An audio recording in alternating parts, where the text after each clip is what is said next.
कल संख्या रेखा बताए थे ना, जिस रेखा पर संख्या को दर्शाया जाता है तो क्या कहलाता है? जब रेखा पर संख्या को दर्शाए देंगे तो क्या कहलाएगा? वो संख्या रेखा कहलाएगा। क्या कहलाएगा? 5 और -3 को दर्शा दिए थे, अब किसको दर्शाना है? 4 -2। तो तीसरा में क्या दिया हुआ है? तीसरा में दिया हुआ है 4 को संख्या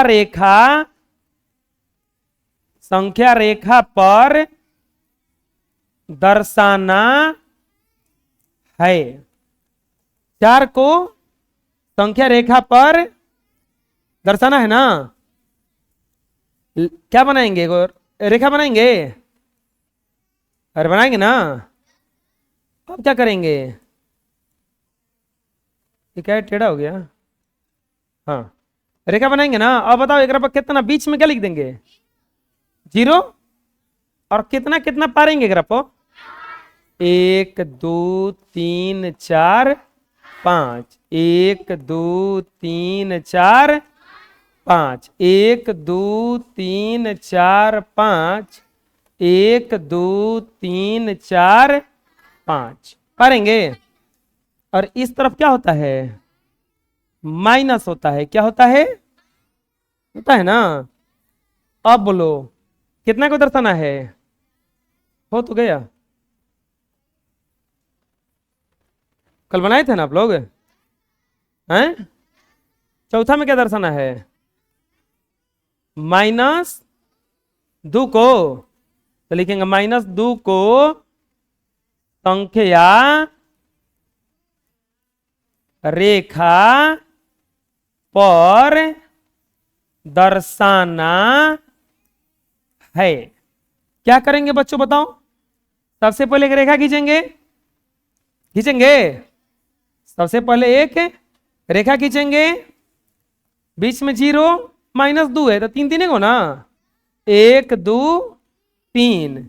1 2 3 है जब -3 -2 और -1। 1 2 और 3 कितना को दर्शाना है? -2 को ना। तो भैया लिख देंगे -2। लिख देंगे -2 आंसर। आया समझ में? चलो अगला पांचवा में क्या दिया है? -1 को संख्या रेखा पर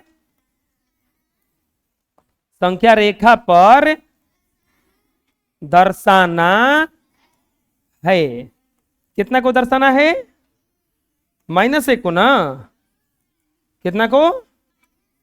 पाई खींचेंगे इसे गो। अब इसमें बीच में क्या लिख देंगे? कितना कितना खींचेंगे इस पे? 1 2 1 और 1 2 1 2 भैया माइनस में ना। चलो बोलो भैया कितना लिख देंगे? -1 ना, तो उस तरफ ना जाएगा। यहां पे लिख देंगे -1 आंसर। आया समझ में? चलो छुआ। 1 को संख्या रेखा पर दर्शाना है। पाई खींचेंगे गो। बोलो पाई खींचेंगे और बीच में क्या लिख देंगे? इधर में 1 2 1 2 1 2 -1 और माइनस कितना को दर्शाना है? 1 को ना। 1 आंसर। आया समझ में? बना लो। नेक्स्ट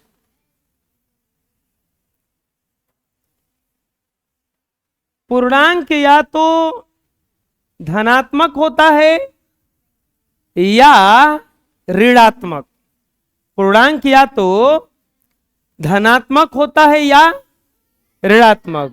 दुनिया का कोई भी पूर्णांक या तो माइनस में होगा नहीं तो प्लस में, या तो माइनस में होगा या तो माइनस में होगा या। अब बताओ जीरो प्लस होता है कि माइनस होता है? जीरो इकलौता एक ऐसा पूर्णांक है जो ना माइनस में होता है और ना प्लस में होता है। तो लिखा हुआ है ना, सिर्फ शून्य ही एक ऐसा पूर्णांक है जो न धनात्मक है और न ही, शून्य एक उदासीन पूर्णांक है। शून्य कैसा पूर्णांक है? उदासीन। शून्य कैसा पूर्णांक है? उदासीन पूर्णांक है। शून्य कैसा पूर्णांक है? उदासीन। उदासीन का मतलब कोई न माइनस है और न ही प्लस है, न माइनस है और न ही, बोलो पूर्णांक तो या तो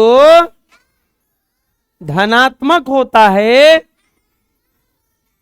या ऋणात्मक, लेकिन शून्य ही ऐसा पूर्णांक है जो न तो धनात्मक होता है और न ही ऋणात्मक। समझ में आ जाएगा? सारा पूर्णांक जो होता है या तो माइनस, पूर्णांक का डिफिनेशन क्या होता है? जब गिनती के संख्या में जीरो को और माइनस वाले को शामिल कर लिया जाता है तभी ना पूर्णांक बनता है। तो माइनस वाले को शामिल कर लिया तो ऋणात्मक, प्लस वाले को धनात्मक, लेकिन जीरो क्या है? उदासीन। जीरो कौन सा पूर्णांक है? उदासीन। समझ में आ जाएगा? लिख लो। चलो अब आ गया प्रश्नावली 4A। प्रश्नावली 4A उल्टा बताना है। कह रहा है ना कि निम्नलिखित रिक्त स्थानों को विपरीत क्रियाओं से भरिए। अरे विपरीत क्या कर रही है रे? क्या लिख रही है? कल वाला अभी क्या लिख रही है? तो समझ ही नहीं आई है कि लिखने गई है। किसके कॉपी है जी? वो फाड़ के फेंक देंगे अभी। बंद करो, जल्दी हटाओ। ऐसे समझ नहीं आई है कि लिखने आई है। कल नहीं आएगी तो अभी लिखेगी तो समझेगी कहिया? विपरीत क्रिया बताना है। क्या बताना है?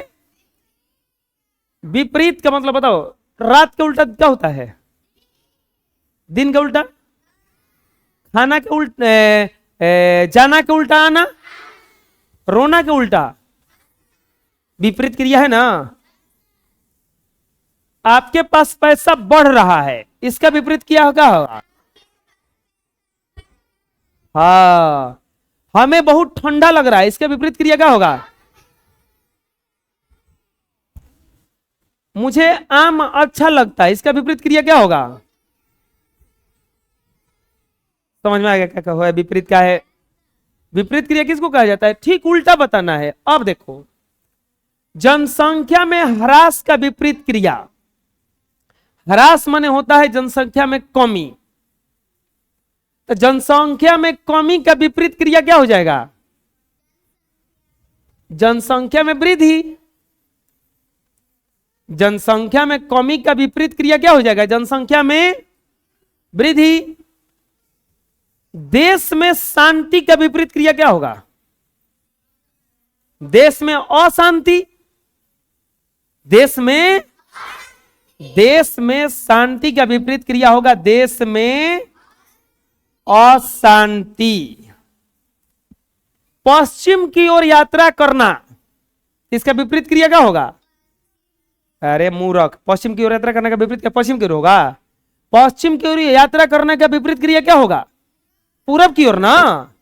पश्चिम की ओर यात्रा करने का विपरीत क्रिया क्या होगा? पूरब की ओर।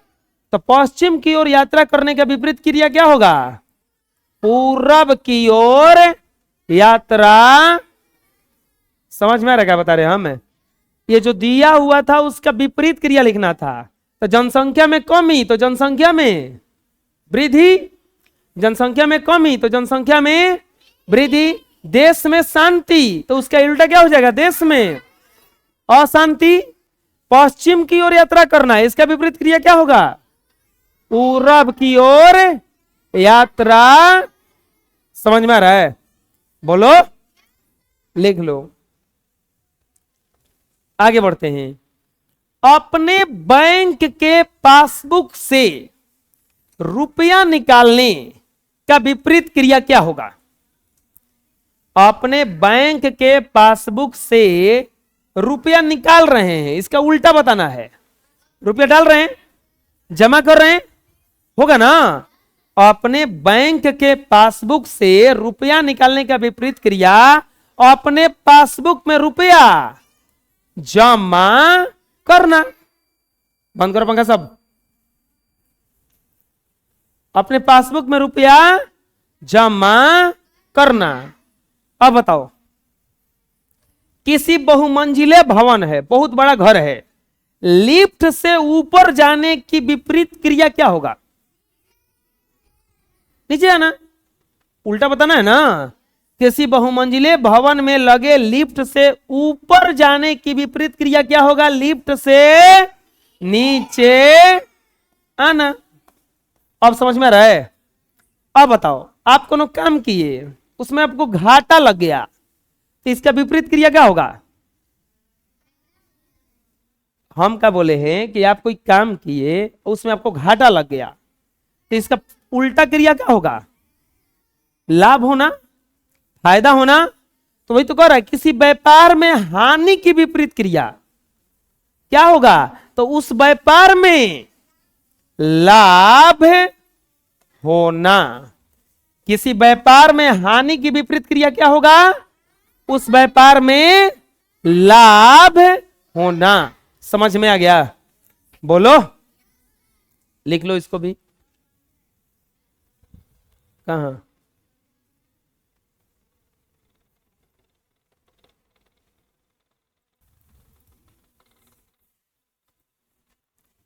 बना लिए? नेक्स्ट, अब बताओ, -50 डिग्री सेल्सियस का विपरीत क्रिया क्या होगा? और -50 का विपरीत क्या होगा? उल्टा क्या होगा? +50 होगा ना। तो -50 डिग्री सेल्सियस का विपरीत क्रिया होगा +50 डिग्री सेल्सियस होगा। अब +100 डिग्री, क्या लिखा हुआ क्वेश्चन किताब में देखो तो, 100 डिग्री रुपया, इसने लिखा भाई, नहीं लिखा है। +100 रुपया का विपरीत क्रिया, मान लीजिए कि आपको 100 रुपया मिल गया, इसका उल्टा क्या होगा? 100 रुपया भूला गया, 100 रुपया, यानी कि +100 रुपया के विपरीत क्रिया क्या हो जाएगा? -100 रुपया। आया समझ में? बोलो, बना लो। नेक्स्ट, ऑब्जेक्टिव क्वेश्चन है। चल बताओ, 3 में निम्नांकित में से किसे जोड़ा जाए कि योगफल 0 हो जाए? 3 में क्या जोड़ें कि 0 हो जाए? -3। कोई भी अंक में कोई पूछे कि क्या जोड़ें कि 0 हो जाए, तो उसका उल्टा जोड़ देना। क्या करना है? अगर 12 में बताओ ऐसा क्या जोड़े कि 0 हो जाए? -12। 7 में क्या जोड़े कि माइनस जो हो जाए 0 हो जाए? -7। -30 में क्या जोड़ें कि ये 0 हो जाए? हम क्या बोले? उल्टा जोड़ना। प्लस -40 में ऐसा क्या जोड़े कि 0 हो जाए? +40। समझ में आ रहा क्या करें हमें? 3 में क्या जोड़े कि जोगफल 0 हो जाए? तो लिख देंगे +3, नहीं +3, -3 जोड़ने पर योग फल 0 होगा। योगफल क्या होगा? 0 होगा। समझ में आ गया? बोलो, बना लो। नेक्स्ट, अब बताओ, -2 में क्या जोड़ें कि योगफल 0 हो जाए? तुरंत बताएं, उल्टा जोड़ देना है ना। तो क्या जोड़ना पड़ेगा? तो क्या लिख देंगे, +2 जोड़ने पर योग शून्य शून्य होगा। क्या जोड़ने पर शून्य होगा, +2। बुझा गया ना, बना लो। नेक्स्ट, निम्नलिखित को पूर्णांक में व्यक्त कीजिए। निम्नलिखित को पूर्णांक में व्यक्त कीजिए। पूर्णांक में व्यक्त करने का मतलब, जैसे जो लिखा हुआ है ना, पूर्णांक कैसन होता है, या तो प्लस में, या तो प्लस में, नहीं तो माइनस में, या नहीं तो जीरो, नहीं तो जीरो।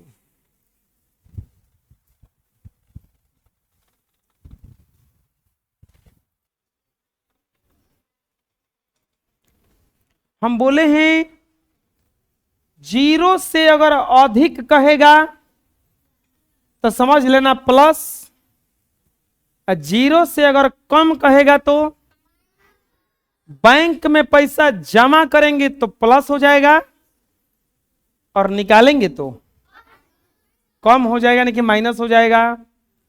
जनसंख्या अगर बढ़ेगा तो बढ़ रहा है ना, तो जनसंख्या बढ़ेगा तो प्लस में हो जाएगा, आदमी मरेगा तो माइनस हो जाएगा ना।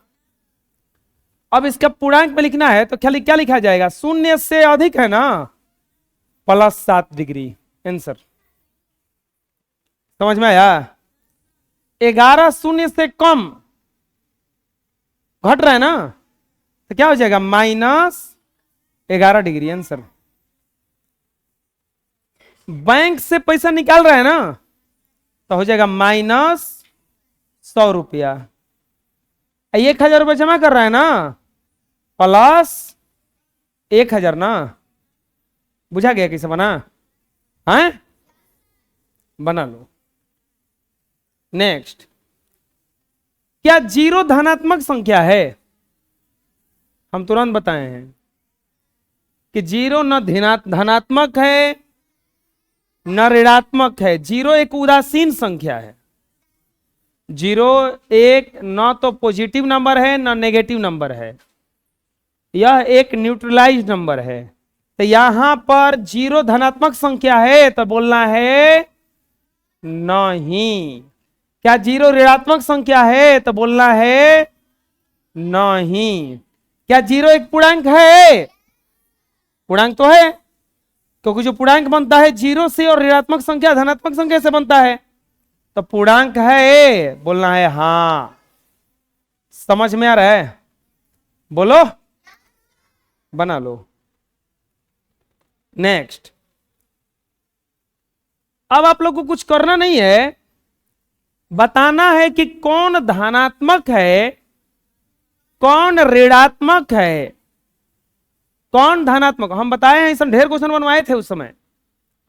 जिसके आगे कोई चिन्ह नहीं रहेगा वो धनात्मक होता है, जिसके आगे प्लस का चिन्ह रहे वो भी धनात्मक होता है, और जिसके आगे माइनस का चिन्ह रहता है वो ऋणात्मक होता है। चलिए बढ़ते हैं। निम्नलिखित में धनात्मक और ऋणात्मक लिखेंगे, धनात्मक पूर्णांक, धनात्मक पूर्णांक बराबर, बताओ 5। यहां पे ऋणात्मक पूर्णांक, दोनों लिख लेते हैं, धनात्मक और पूर्णांक ऋणात्मक। 5 कोई चिन्ह नहीं है ना, धनात्मक में लिखा जाएगा +3, धनात्मक में ना 2/3, कुछ चिन्ह नहीं है ना, प्लस में होगा ना, ये धनात्मक है ना। एगो प्लस एगो माइनस हम लिखवाए थे। जब प्लस प्लस का गुणा होता है तो प्लस आता है, प्लस और प्लस का गुणा होता है तो प्लस, और माइनस का गुणा होता है तो माइनस आता है। माइनस और प्लस का गुणा होता है तो माइनस आता है, और माइनस का गुणा होता है तो क्या होता है, हैजा प्लस है, हैजा कुछ ही है माइनस, तो फाइनल में क्या देगा वो माइनस, तो ऋणात्मक हो गया ना ये, तो हे में लिखेंगे ना +7 बटा -2। समझ में आया? अब बताओ एक धनात्मक में लिखा है क्या कि ऋणात्मक में? क्यों? कोई चिन्ह है तो यहां पे लिखा जाएगा ना -6 ऋणात्मक में। समझ में आया? इसमें भी वही करना है, बताना है कौन धनात्मक पूर्णांक है और कौन ऋणात्मक पूर्णांक है। कौन धनात्मक पूर्णांक है और कौन ऋणात्मक पूर्णांक है, कैसे बताएंगे? चलो पहला -17, अरे तो साफ लोग रहे ऋणात्मक ना, -17। 62 धनात्मक में ना, 5/6 कोई चिन्ह नहीं है ना, तो कोई चिन्ह लो धनात्मक ना होता है। 5 में 5.3 धनात्मक की ऋणात्मक, पॉइंट से कोई मतलब नहीं है, चिन्ह देखो, चिन्ह तो कोई नहीं है, तो क्या चला जाएगा धनात्मक। -10 ऋणात्मक। अब बताओ ये वाला, एगो माइनस है एगो प्लस, माइनस ना ऋणात्मक हुआ ना, समझ में आया बाबुआ? ऋणात्मक ना आया समझ में? धनात्मक किसे लिख रहे, ऋणात्मक किसे लिख रहे हैं? बोलो, इतना उतार के इसको बनाओ अभी। बना लिए होंगे? चलो इसमें लिखते हैं धनात्मक और ऋणात्मक। धनात्मक पूर्णांक और ऋणात्मक पूर्णांक। बाबुआ धनात्मक पूर्णांक और ऋणात्मक पूर्णांक, चलो बताओ।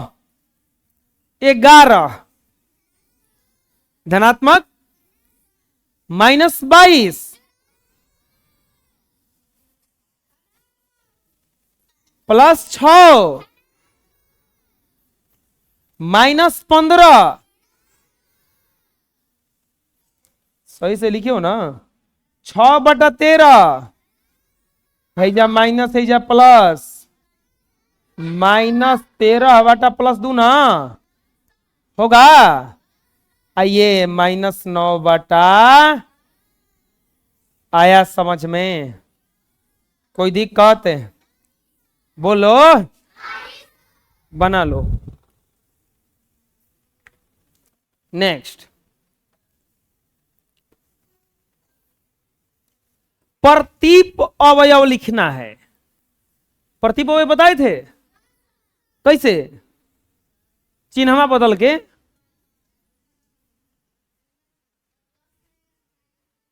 चिन्हवा खाली चिन्हवा तो बदलना है, प्रतीप अवयव का मतलब चिन्ह बदल देना है। प्रतीप अवयव का मतलब, प्रतीप अवयव का मतलब बाबुआ +10 के जोड़ का प्रतीप अवयव लिखने के लिए बोला है।